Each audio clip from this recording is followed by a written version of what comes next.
Hello and congratulations on getting access to this video course that will show you how to use your web hosting panel, in this case the cPanel, which is what the majority of web hosting companies use. And we're going to show you how to use it to effectively run your website. See, what I've seen over the years is a lot of people tend to forget how powerful cPanel really is. And in doing so, they often go about buying fancy scripts that cost a lot of money and don't realize that they can use cPanel for free to do the exact same thing. So what I'm going to do in this video course is to cover several things that are crucial to running your website. So this is video number 1, the introduction to cPanel. So the premise is this: there are so many cPanel videos out there on YouTube that cover basic features of cPanel. But the problem is that they never really dive into the core of what cPanel really offers. And that is my goal in this video course. So this video course is not only going to show you the features of cPanel that you can use for your website, but also parts of it that can really help you truly take your business, take your website to the next level of success. And it's not just about maintaining your website and having email accounts or things like that, but really taking it to the next step. So here's a quick overview of what we're going to talk about in this video course. This is, of course, video number 1. Video number 2 is how to use the video tutorials feature. Now, because we're not really going to cover the basic features and all of that, I want to point you to this place because that way you can always refer back to it if you need to. And in this particular video, I'm also going to show you how to change the layout and design of the cPanel, because there are different layouts. So some of you might be seeing a certain layout, whereas some of you might be seeing a different layout.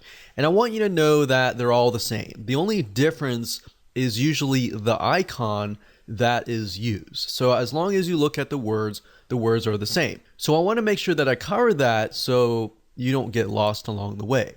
And just be aware that it might look slightly different. Video number 3, we're going to talk about how to create and insert data into a MySQL database. A MySQL database is a standard database that pretty much most all PHP scripts or web scripts use. Now, there are videos that show you how to create MySQL databases, but there are not a lot of videos that show you how to actually edit the database, because this can actually come up at a later date where knowing how to do this actually is very, very crucial and a very good thing to know, so that if you do run into problems, you can actually fix them by yourself. Video number 4, we're going to talk about how to use AWStats, which is a statistics program that analyzes and shows you what is happening inside of your website. And we'll talk about how to apply it to your business. Video number 5, we're going to talk about what is Softaculous and how to use it. Some of you might see that you have a software program called Fantastico. If you still do, keep in mind that Fantastico has been no longer supported. It has been replaced by a program called Softaculous. And we'll talk more about that and how it helps you and how it benefits you and how it can help you run your business. Video number 6, we'll talk about how to set up an error and redirect page. The reason why you're going to need to have this set up is over time, you're going to set up pages, you're going to set up posts, you're going to delete those posts and pages. And if Google has indexed that page, for example, and somebody clicks on that page, they're going to see an error page, and guess what? Most likely, you have lost that potential subscriber, potential fan, or even potential buyer. So in that case, you're going to make sure that you want to redirect all of your error pages to your front page or any page that you desire to do. So we'll talk about that in video number 6. Video number 7, we'll talk about how to use File Manager effectively. Believe it or not, you're not going to need to have any fancy FTP programs to upload files like videos, zip files, or any files. So I'm going to show you how to use File Manager so that you can pretty much do everything within cPanel if you understand how to do it right. Then of course, video number 8, we're going to talk about email authentication. This prevents people from abusing your email address. And I'll show you how this works, why you need it, and all of that in that particular video. And of course, last but not least, I'll talk about how to back up and restore your website, which is crucial. There are many different scenarios, many different situations that you need to be aware of to protect yourself. Because guess what? Setting up a website, not having it backed up, not being able to restore it, it's a nightmare. You've spent hours, days, months, even sometimes years or even decades on your website. You want to make sure that you have a backup copy to be able to restore it if you need to do so. And there are other cases as well. For example, let's say you are using a web host and the web host goes bankrupt. There are many different situations beyond just the basics. And I want to make sure that I cover that so that you're aware and you protect yourself. So obviously what you need is you're going to need to have cPanel. So that's it. Let's move on to the next video. Hello and welcome back. This is video number 2, and we're going to talk about how to use the video tutorials feature, or how to get access to the video tutorials. And we'll talk a little bit more about the layout and all that so that we can get on the same page.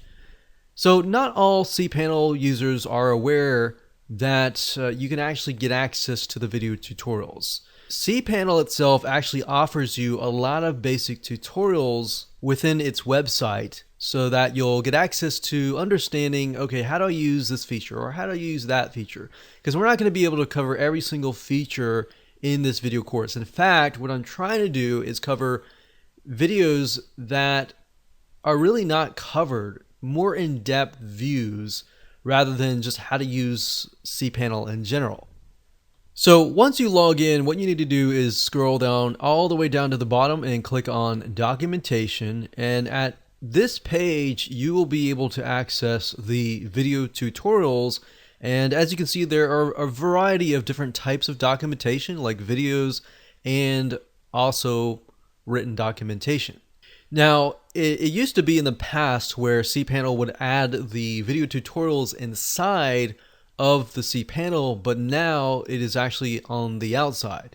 So I want to make sure that you understand that so you know where to go if you ever need to get access to some basic video training. Now what I want to talk about is the user interface. Some of you will have different user faces than what you're seeing on the screen here, and that typically is because of the style. So you can actually change the style. So most of you will have something that looks like this. And it really depends on your web hosting company. Some web hosting companies will actually customize the cPanel with their own user interface, with their own icons, and all of that. Now, what usually holds true and stays the same is the actual words on the sections and on the actual icons. So the icons will be slightly different. And the reason why I'm going over this with you is because some people might be confused because it looks a little bit different.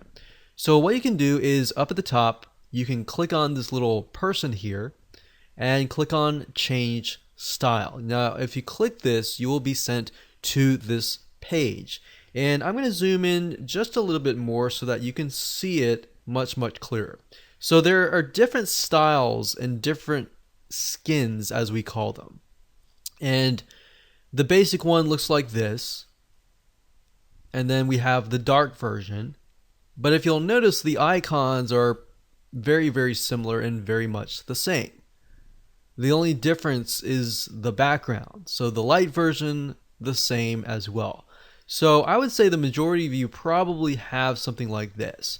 Now this is the very old style. Some of you will have this and you'll see this, but it's all the same. But if you notice, the similarities is the section name, and then of course the actual name of the option. So for example, file manager will always be file manager, and so forth.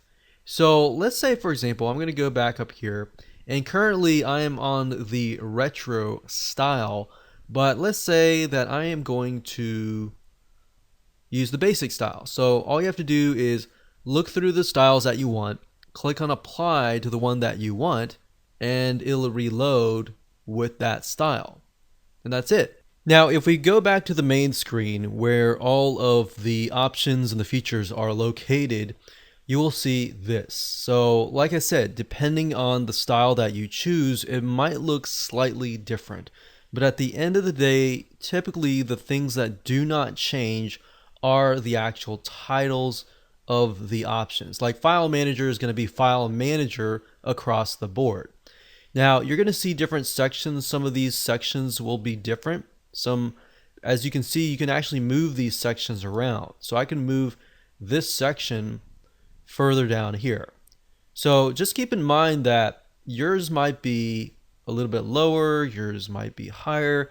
So really depending on the web hosting company, some will leave it at default and some will get all fancy and move things around and customize it with their own logo. But it's all the same thing at the end of the day, unless you're using a web hosting company that is not using cPanel, which are very far and few. So let me just run through real quick. So you have files, you have File Manager, you have images, you have directory privacy, which enables you to tell the system who can actually access certain directories. We have FTP accounts. We have backup wizard, which will show you how to use later on. We have disk usage, which will show you how much disk space you have left. And then of course you have databases, which is phpMyAdmin, which is where we're going to actually look at the database. But first you'll need to create a database first, which you can do either here or here. You don't really need this. And these are for advanced users here. Then you have domain names such as site publisher, add-on domains, subdomains, redirects, and more. We're not really going to cover this, but subdomains, as you know, it's basically adding a keyword .yourdomain.com. So it's going to be a subdomain of the domain. And then of course you have email, which you're going to be able to create email accounts here. You're going to be able to create autoresponders. And in this case, the sense of autoresponder is just going to respond with an email. So you could set up an email address and tell people, hey, email this address and you will be sent an automatic response, an email with a secret code or something. You could do that. You could also forward all email from one email to another email here. We have email authentication, which we'll talk about more later. And we'll have Spam Assassin, which will enable you to protect your email address from spam.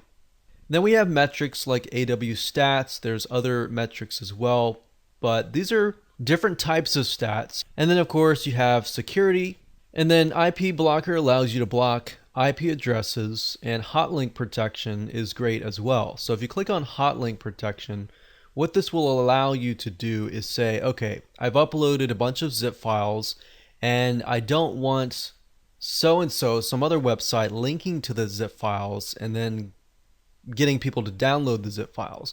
So you can actually prevent other websites from linking to you and basically essentially using up your bandwidth.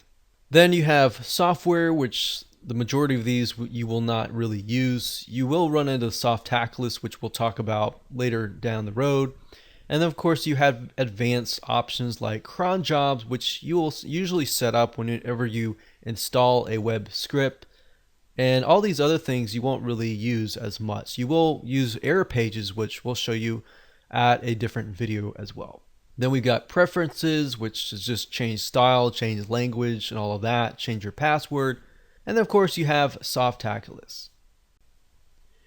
Hello and welcome back. This is video number 3, and we're going to talk about how to create a MySQL database.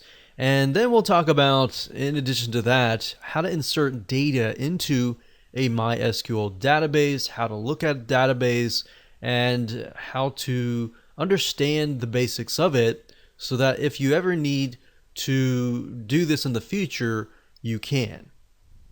So when it comes to installing a MySQL database, it's actually a very, very easy thing to do. It's simply click, and a few clicks, and you're done. And I'll show you exactly the step-by-step process of doing that. However, that said, how do you go about inserting data into the database if you ever need to do that? Well, this is often underutilized, but needed in the long term whenever you're running your website.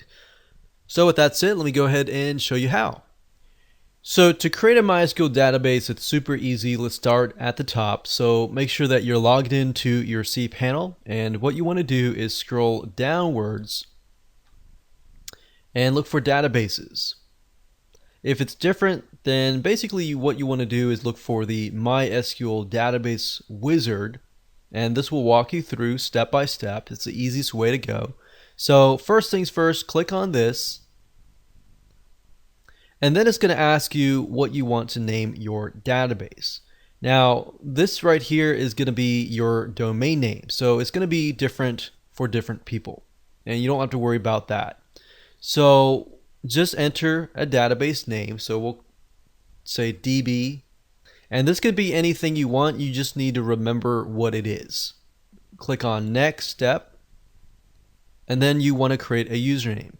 So the username or the user has access to the database.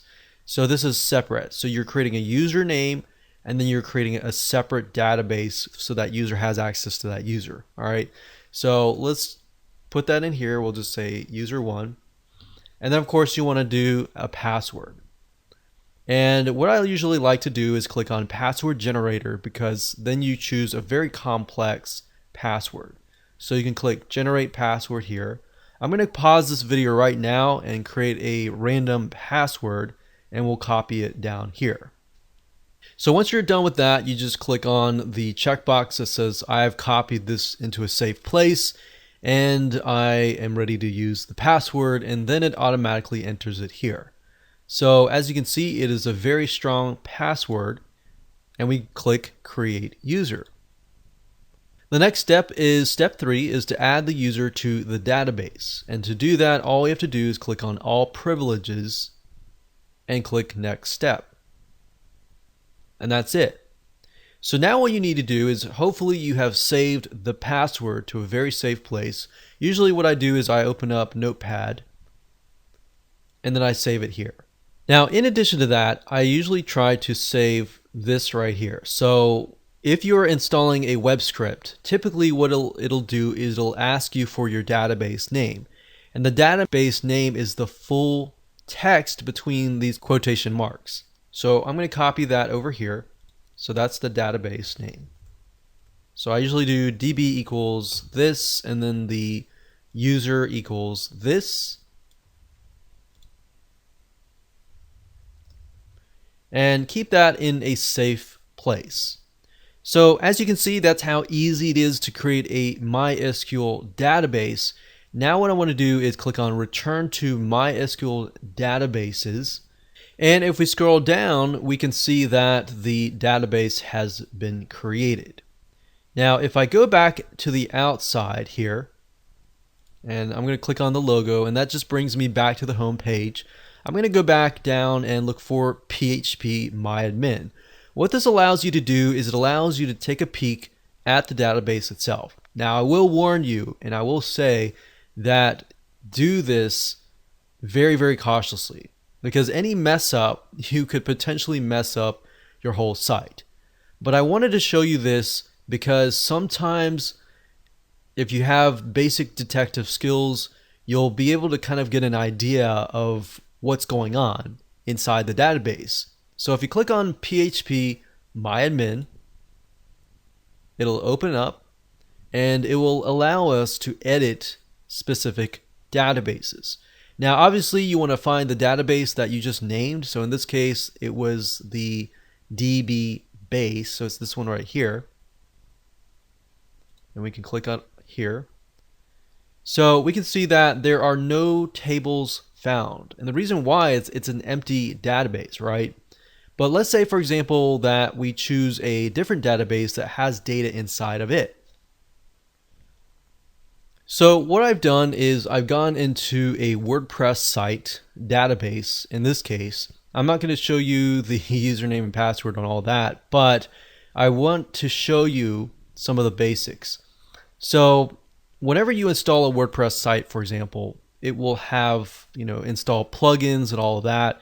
And sometimes you'll see plugin database tables inside of here. So sometimes you can actually edit the data that is inside of these tables. But if you're just curious, just come in and take a look and see what happens and see inside of it. Now, obviously, I would be very, very careful if you are editing a site that you really care about. But by doing this and just looking at it, not really changing anything, this really gives you an idea of what is happening on the back end of your website. And the reason why I'm showing this to you is because in the past, I used to do this. And whenever I came across an error, or maybe there was something on the site that I couldn't change on the front end, sometimes I would go on the back end, like right here, let's say WP comments, for example. You could see comments and all that here. So what I'm showing you this is you can actually replace existing data with data that you want. And just coming through here and being able to see what's happening on the back end really allows you to see what is happening in your site.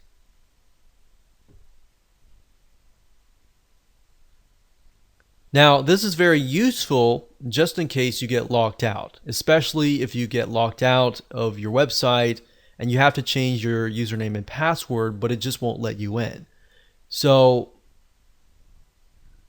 what you could easily do is you could come down here and go under WP users and then just change the password inside here. So that's why I'm showing you this, is because there are potential opportunities in the future if something bad happens that you could potentially come in and get things fixed. But obviously, if you don't know what you're doing, then you will need to consult someone that does.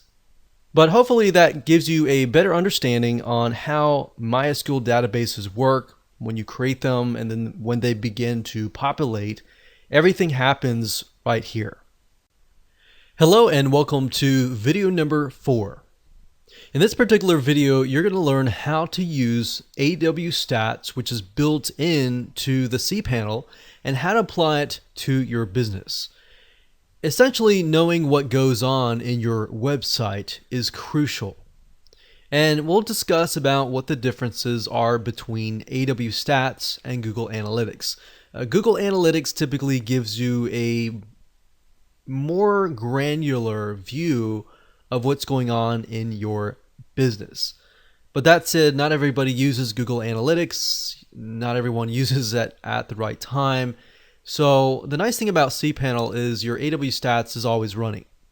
And there are specific golden nuggets that it gives you that Google Analytics does not really give you. And we'll dive into that further. So in other words, not only will you be given an overview of AW Stats, but you'll learn different features of AW Stats that if used correctly, can actually go beyond and increase your website traffic and protect you as well. You'll also learn how people find you, what keywords they are using to type in search engines, and how to use that to your advantage. And you'll also learn who is linking to you for good reasons or even bad reasons so that you can protect yourself. So we're going to take a little bit of out-of-box thinking here and show you some things that you may never have seen before. So to access AW Stats, all you need to do is go back to your main screen, as you can see here, and scroll down. And under Metrics, you'll see AW Stats. Now, I want to briefly talk about these other metrics. The visitors basically just tell you every single IP address and every single file that they are accessing. So if you want a granular view of what is happening detail-wise, what people are accessing, what IP addresses are accessing your site, you would go here. So that would be probably a little bit more overwhelming to the average Joe. Now, that's there though if you want to do that. And then of course bandwidth just tells you how much bandwidth or how many files in the metric of like megabytes or gigabytes your prospects and site visitors are actually using. So if you have a lot of videos, you have thousands of gigabytes of videos and they're hundreds of people visiting it per day, it gives you a better idea of how much your website is actually using. So in addition to that, you can click on AW Stats. Now I'm not going to show you, otherwise it'll show you my domain, but if you click on that, it'll give you the option to either choose the regular yourdomain.com or the SSL version of yourdomain.com. So, and then of course you're going to see your monthly history over time, what is happening on your website, the days, the months, which months are potentially getting more traffic. So that's something that I would highly advise you to really start looking into. Like, what days are your visitors reacting? Are there certain days that are better than others? Because it's going to be different for different websites. And knowing that information is actually going to really help you increase your traffic and potentially increase your sales if you're running a business. We've got days of week, we've got hours, which is crucial. You might notice that you might be getting more people at a specific hour, specific time.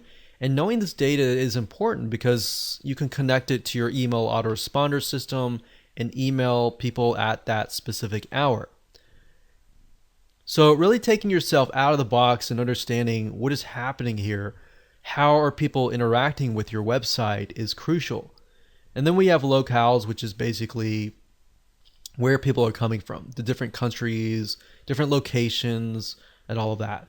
We have different hosts, we have different authenticated users, and then what kind of robots are visiting your site? Is Google coming to your site and indexing your site? Is Yahoo, is other search engines doing that?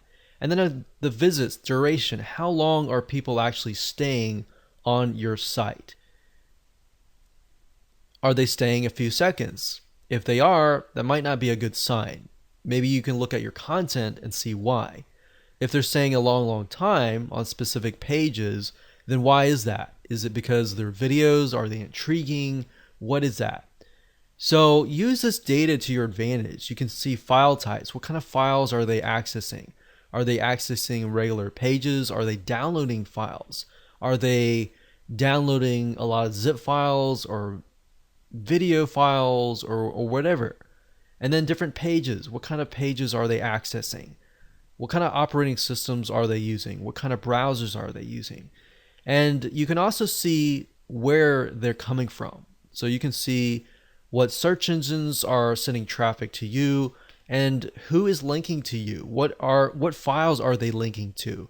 And this is a great way to figure out who is linking to you. Are they doing it for good reasons and they're maybe recommending you?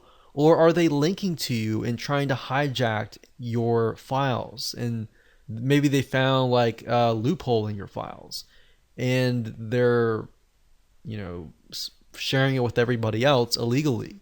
You can find that information and find what is happening within AW Stats for that. You can also see the search phrases, like what kind of search phrases are people typing in to Google to find you. So this is really good to have. So we got search key phrases, which are phrases, a bunch of keywords put together, or we have keywords in the top 25 right here. And then of course you can see the different types of browsers people are using with different types of support. Now, whether that is useful for you, that might be, that might not be. But at the end of the day, what I found is from here up to here usually is very, very good golden nuggets that you could potentially use in other areas of your business.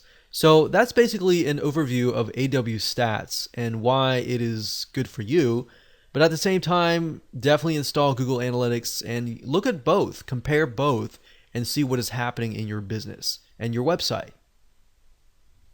Hello and welcome to video number 5, and in this particular video you're going to learn what is Softaculous and how to use it.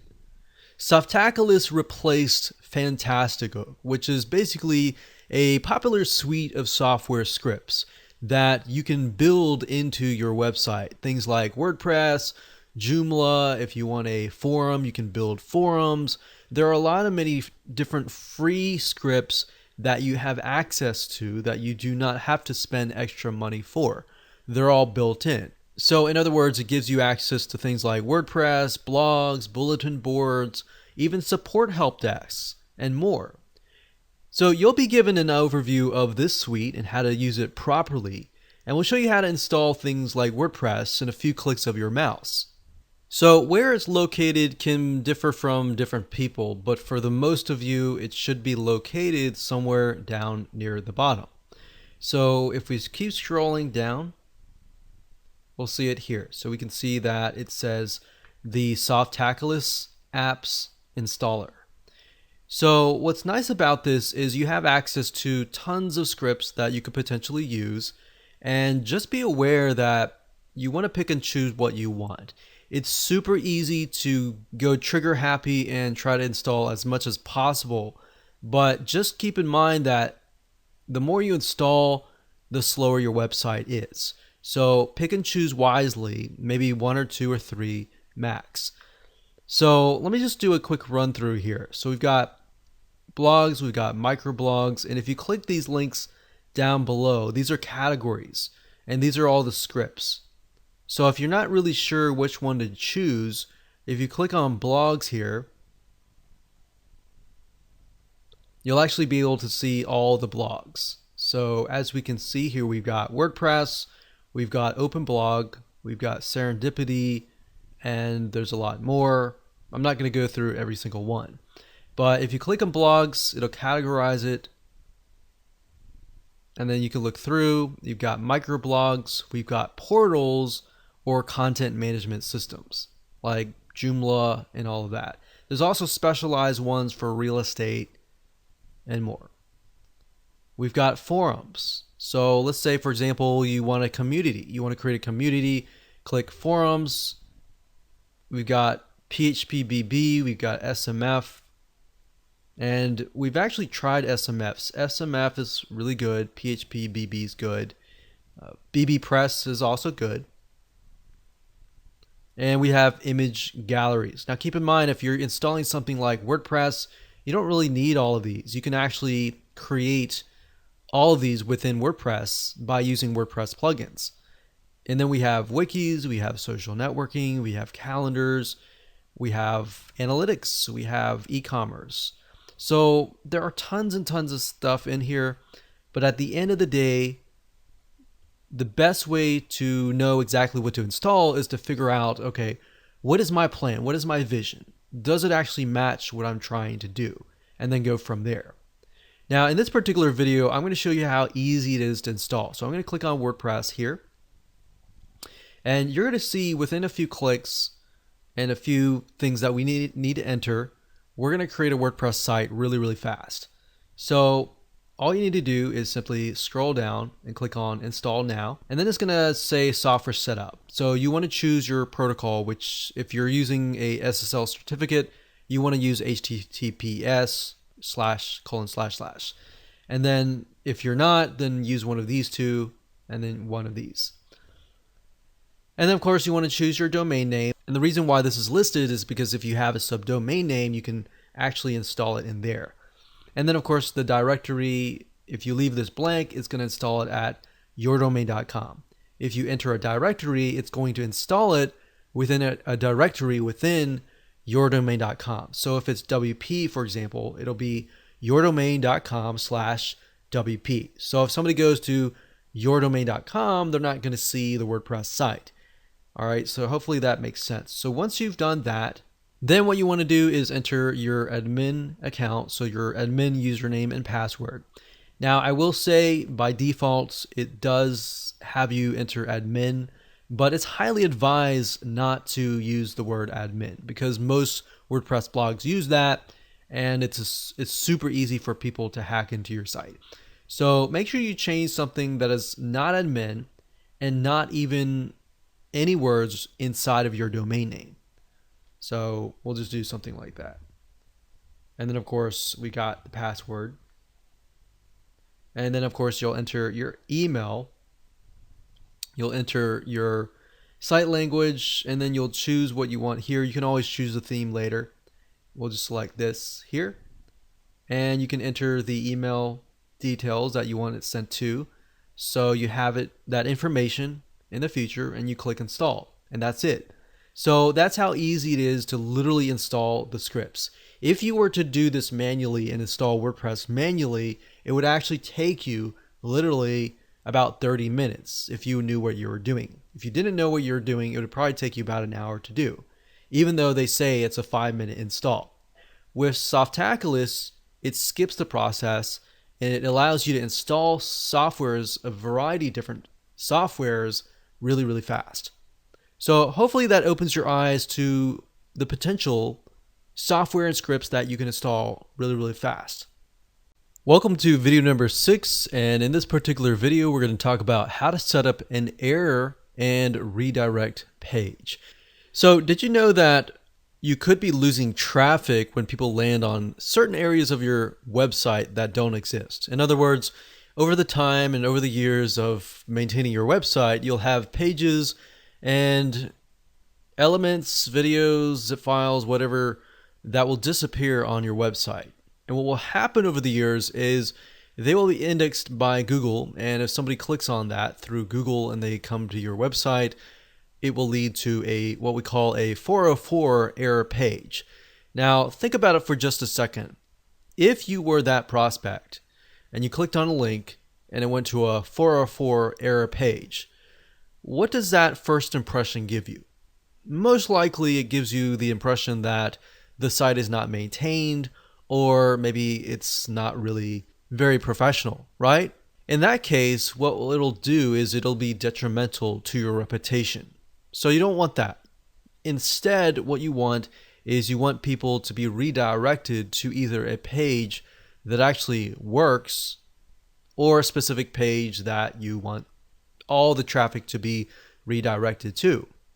And this is where the 404 error page comes in. Fortunately, on the cPanel hosting panel, you can actually specify where you want all this traffic to go. So in other words, what if you could redirect all that traffic back to either the main page or a working area of your website?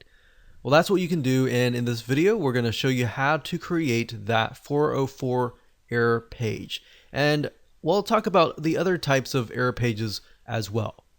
So what you want to do is find the title that says error pages. So don't worry about the icon. We can even do a search on that. So we can do a search on error. There we go. That's not the metrics though. It's not going to be under there. It's going to be error pages, or it might be 404 pages. So we have edit common error codes or show all HTTP error code. The 404 is the one that's not found. So that's what we're talking about anytime we delete a file, a page, or anything like that. That's generally where somebody's going to come in to access your site from Google or a site that has been indexed. And the next thing after that is to enter some HTML code that tells the system to redirect to whatever page that you decide. Now, I'm not going to expect you to understand HTML code. I could go through here and tell you to pause it and just copy it. You could do that. Or you can simply go to google.com and do a search for HTML meta redirect. Get the code and then just enter the code as you can see here. And sometimes you'll have stuff in the body. You can remove that. You can change the title. But basically, it's HTML. There's a head. There's a title, and then there's meta head body. So you can pause the video and just do that or do the other way, but just make sure that when it says meta refresh, content equals 0. 0 means that it'll redirect immediately. If there's like a number in there, it'll wait how many seconds. So if there's number 5 in there, it'll wait 5 seconds before it actually redirects. And then of course, as you can see here, I'm telling it to redirect to google.com. But in your case, it's going to be http://yourdomain.com. And that's what it's going to be. And when you're done, you click on save. And any time anyone goes to yourdomain.com / some random URL, and instead of going to an error page, they are redirected to your main page or whatever URL that you want to redirect them to. And that's it. This is going to be video number 7, and in this particular video I'm going to show you how to use the file manager effectively. FTP is not the only way to upload your files. You might have heard of FTP software, which is basically a file transfer protocol software that enables you to transfer files. Now, if you're not aware of this and it sounds a little bit complex, then don't worry about that. That's the whole goal of this particular video. In fact, cPanel's file manager not only allows you to upload your files, everything from zip files and all of that, but you can also delete files. You can create directories, you can create and extract zip files, you can even edit files within this program, and so much more. So by showing you this, I think this will simplify your life a little bit. And this is great in addition to that, especially if you need to install web scripts like PHP scripts. And best of all, you can do it without any fancy software like we talked about earlier, the FTP software, and you can do it on any computer that has access to the internet. So let me go ahead and jump right in and show you how it works. So you should see the file manager at the very top. The icon might be different, like I said earlier, but the file manager name will be the same. So click on that. It's going to open up a separate window. And I will warn you, you have to be very, very careful when you move your mouse, because you could potentially move a file, a folder into the wrong folder or what have you. So just keep that in mind. Be very, very careful while you're in here. So right now I'm in a website, and you're going to see all these different folders here. The key to remember is that some of you will see public_HTML, and some of you might see HTTP docs.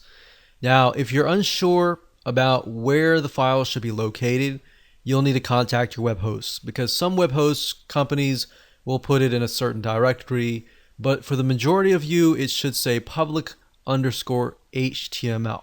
So this should be the magic folder that holds all the files that show up on your website.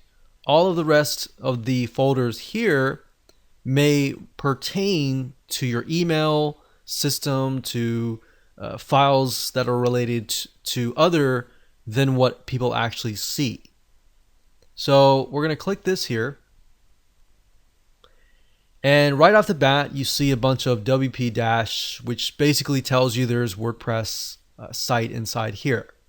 But if we scroll down here, I want to show you there are a number of things that we can do. So inside this folder, we can create a new folder. So if we want to do that, we can click folder and we can type the new folder. So create new folder.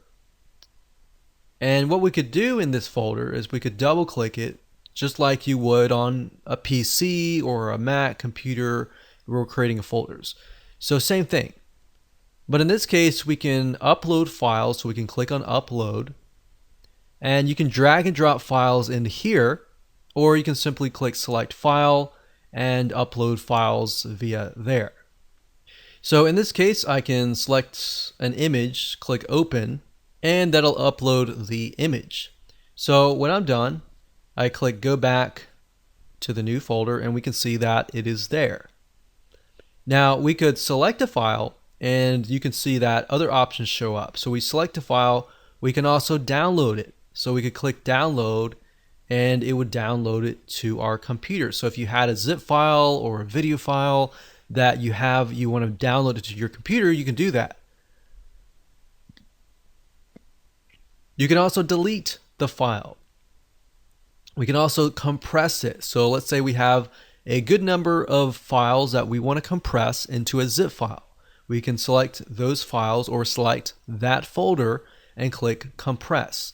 We can click zip, compress, and it'll compress it as you can see here. So we can click that, click download, and there we go.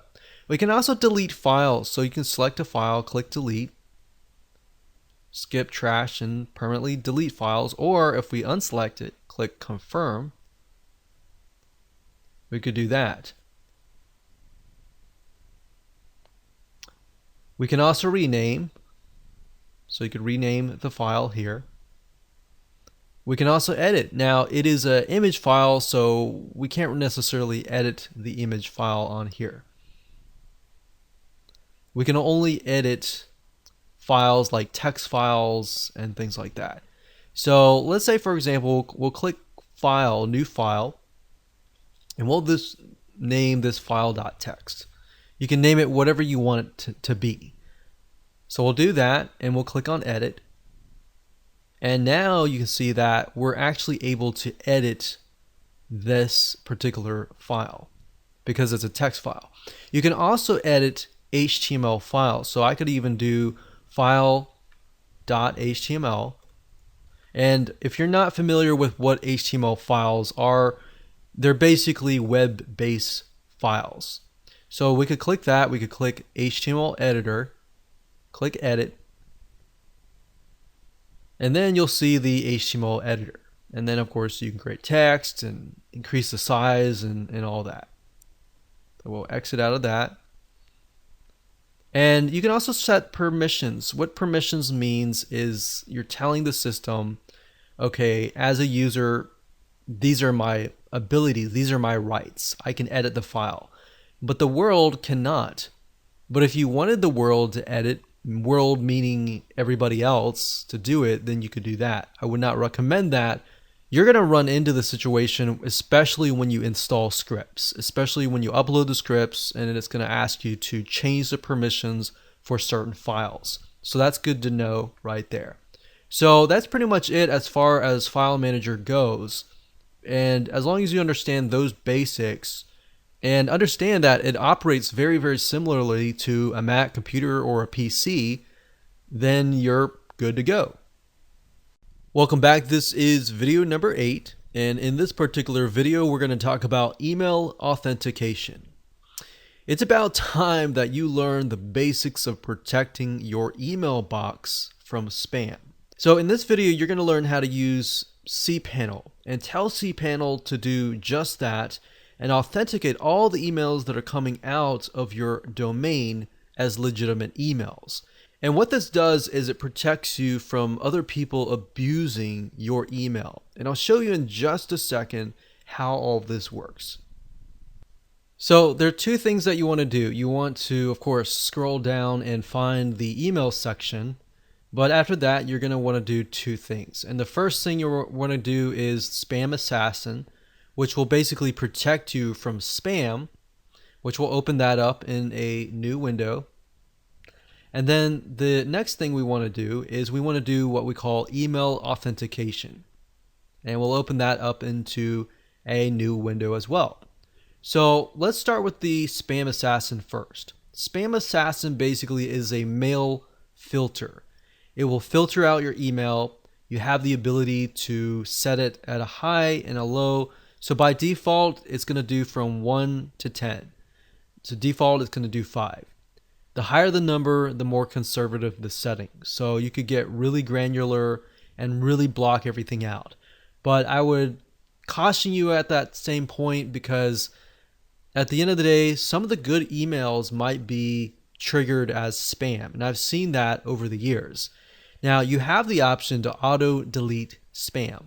Personally, I would not do that because, like I said, if it is good email that is triggered as spam, it will auto delete. You'll never get it. And if you rely on your email and your website and your business and all that to make money, then that's not a good thing. So usually I leave it at 5, and you can click configure to configure it further. And the only reason why you would actually need to do this is if you happen to be getting bombarded with spam from a specific person. You can enter that information here, or if you have, a whitelist from a certain domain, you can do that as well. But typically, the first step is all you really need. So now let's talk about email authentication. So let me read this to you so you understand what it's about. Email authentication helps prevent spam. How? Well, basically, what a lot of spammers do is they will hijack your domain, or they'll email from your domain, or they'll pretend to do so.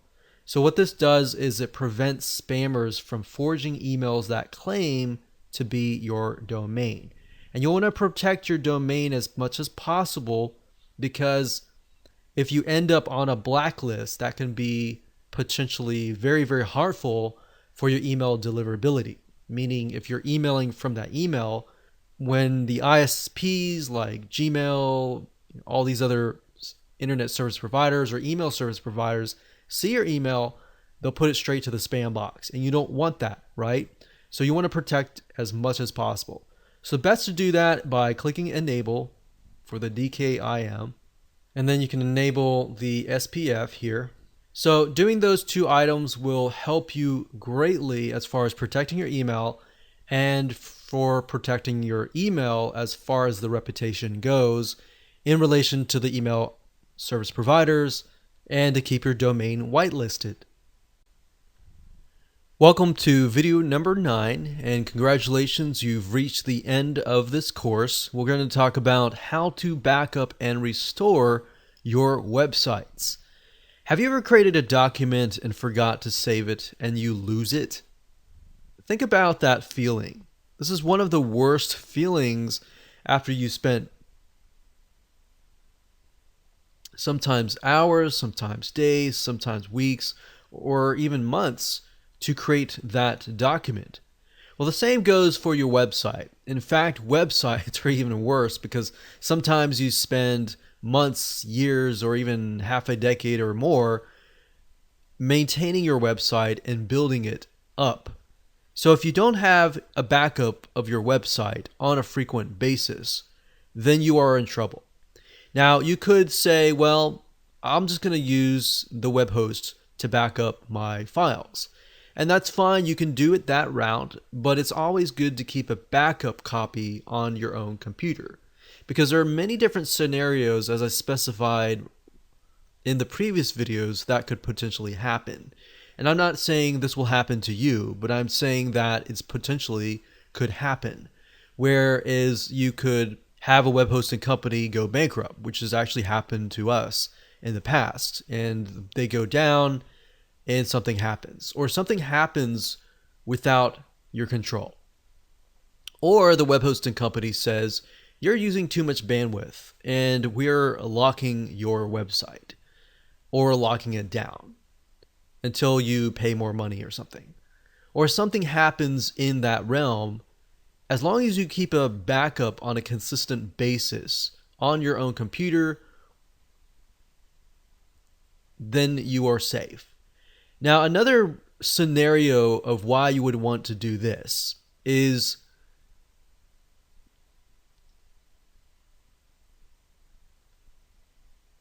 if you wanted to back it up and then move it to a different host.